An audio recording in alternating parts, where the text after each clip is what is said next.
Coordinating entities in a distributed system has been a long-standing problem in computing. Without a central coordinator calling the shots, how do you find a way to get everyone on the same page?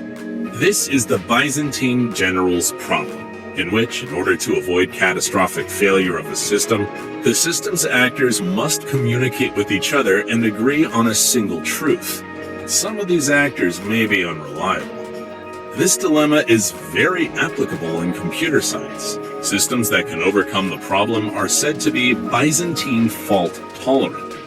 In blockchains, the Byzantine general's problem is mitigated by allowing all users on the network to validate the information. In the interest of precision, we'll stop referring to users as users and call them nodes instead.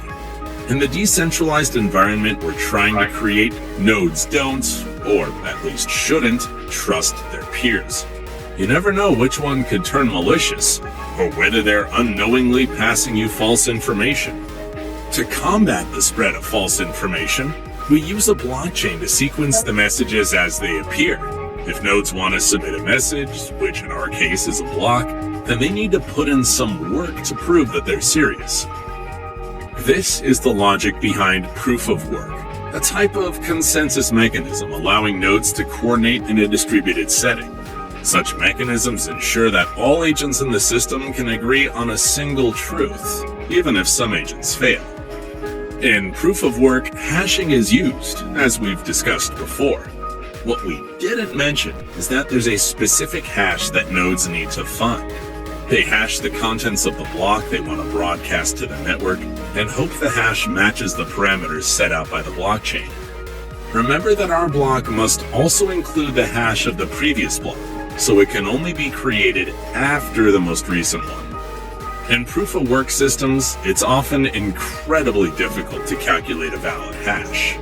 Nodes use large amounts of computational power and electricity to do this. But here's the thing.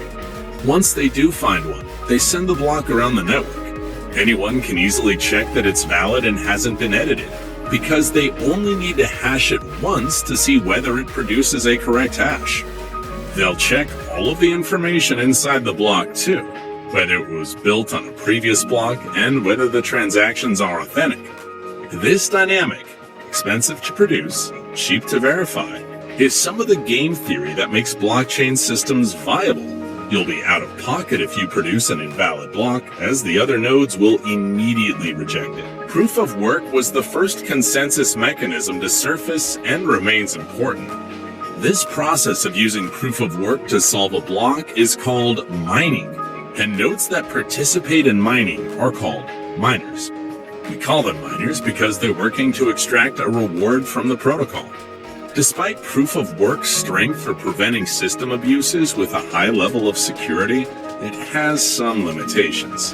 For one thing, when the network becomes larger, it requires expensive equipment and high energy usage. Therefore, alternative consensus mechanisms were introduced to mitigate these limitations. A prominent alternative consensus mechanism is called proof of stake, which was proposed back in 2011.